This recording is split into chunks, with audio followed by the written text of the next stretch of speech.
안녕하십니까?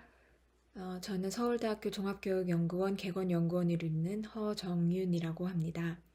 저의 연구 주제는 현대 한국 사회의 정신장애에 대한 부모의 인식 연구입니다. 이렇게 발표할 수 있는 기회 주셔서 감사합니다. 제 연구의 목적은 세 가지로 나누어 볼 수 있습니다. 첫 번째로는 주요 사회기관, 언론, 기독교, 불교의 장애인식을 비교 분석하는 것이고요. 두 번째로는 장애인식의 역사적 기원을 탐구하는 것입니다. 그리고 세 번째로는 통합적 장애관을 제시하는 것입니다. 먼저 학문적 배경을 말씀드리겠습니다. 장애학 (Disability Studies는 1980년대 이후 서구에서 발전한 학문으로 장애를 사회적 구성물로 이해합니다. 데브라 크리머이 제시한 장애 이해의 세 가지 모델을 살펴보면 의학적 모델, 소수자 모델, 한계 모델이 있습니다. 의학적 모델은 가장 일반적으로 우리가 장애를 바라볼 때 생각하는 사고 방식으로 장애를 치료가 필요한 의학적 상태로 보는 것이고요. 소수자 모델은 장애인을 사회적 소수자로 보고 권리 확장에 초점을 둔 생각의 방식입니다. 마지막으로 한계 모델은 장애를 모든 인간이 경험할 수 있는 보편적인 현상으로 이해하는 것입니다. 한국의 장애학은 2009년 장애학 연구회 설립 이후 제도화되었으나 아직 초기 단계라고 볼 수 있습니다. 특히 장애 아동 부모 연구는 양육 방법론에 현재 치중되어 있는 상태고 장애라는 것의 정체성과 경험에 대한 심층 연구가 부족합니다.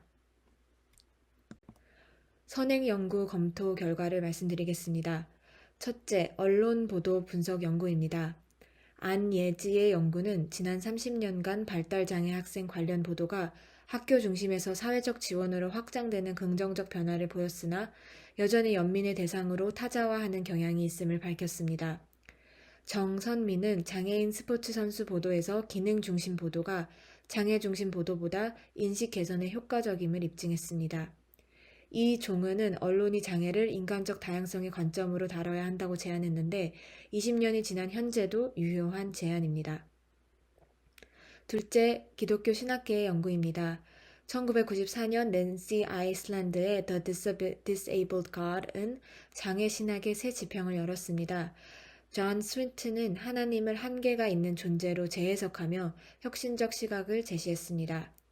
한국의 경우 2010년 이후 최대열의 조직신학으로 본 장애신학, 김홍덕의 장애신학 등이 출간되며 연구가 활발해졌으나 제가 2017년에 출판한 논문에서 지적한 바에 의하면 이들이 아직은 이론적 접근에 치중되어 있습니다.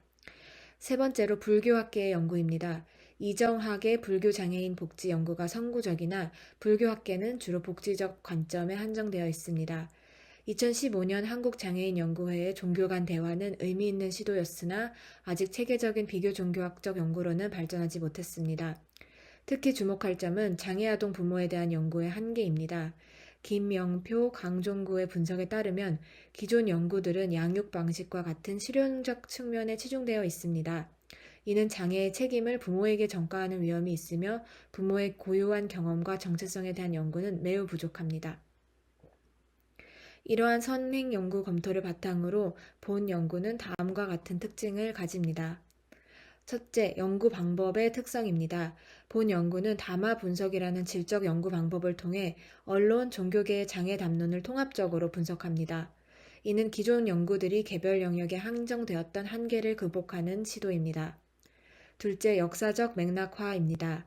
정창권의 연구가 보여주듯 한국의 장애인식은 18, 19세기를 거치며 큰 변화를 겪었습니다. 본 연구는 현대의 장애 담론을 이러한 역사적 맥락 속에서 이해하고자 합니다. 셋째, 실천적 함의 도출입니다. 본 연구는 단순한 학술적 분석을 넘어 장애 아동 부모를 위한 실질적 지원 방안을 제시하고자 합니다. 구체적 연구 시행에 대해 말씀드리겠습니다. 첫째, 데이터 수집 범위입니다. 네이버 뉴스의 경우 최근 20년간 2004년부터 2024년까지 정신장애 관련 기사를 수집하되 부모 관련 보도에 초점을 맞춥니다. 기독교 자료는 대한예수교 장로회 소속 교회들의 장애인 사역 현장 자료를, 불교는 정토의 증문즉설과 대중강연, 출판물을 분석합니다. 둘째, 분석 틀의 구체화입니다. 앞서 언급하였던 데브라 크리머의 장애 이해 세 가지 모델, 의학적 모델, 소수자 모델, 한계 모델을 기본 분석 틀로 활용하되 한국적 맥락에서의 변형을 주목합니다. 셋째, 역사적 맥락화의 방법입니다. 18, 19세기 자료 분석에서 정창권의 선행 연구를 기반으로 하되 당대의 문학작품, 관보, 신문기사 등 직접적 사료도 검토합니다. 본 연구의 의의는 다음과 같습니다. 첫째, 학술적으로는 장애학, 종교학, 언론학의 교차점에서 새로운 통찰을 제공할 것입니다. 특히 초기 단계인 한국의 장애학 발전에 기여할 것으로 기대됩니다. 둘째, 실천적으로는 장애인, 가족, 지원 정책과 프로그램 개발에 기여할 것입니다. 특히 상담 현장에서 장애아동 부모를 이해하고 지원하는 새로운 패러다임을 제시할 수 있을 것입니다. 연구 결과는 국내외 학술지 게재와 학술 대회 발표를 통해 공유할 예정이며 한국의 장애 담론이 국제적으로도 논의되기를 기대합니다. 경청해 주셔서 감사합니다.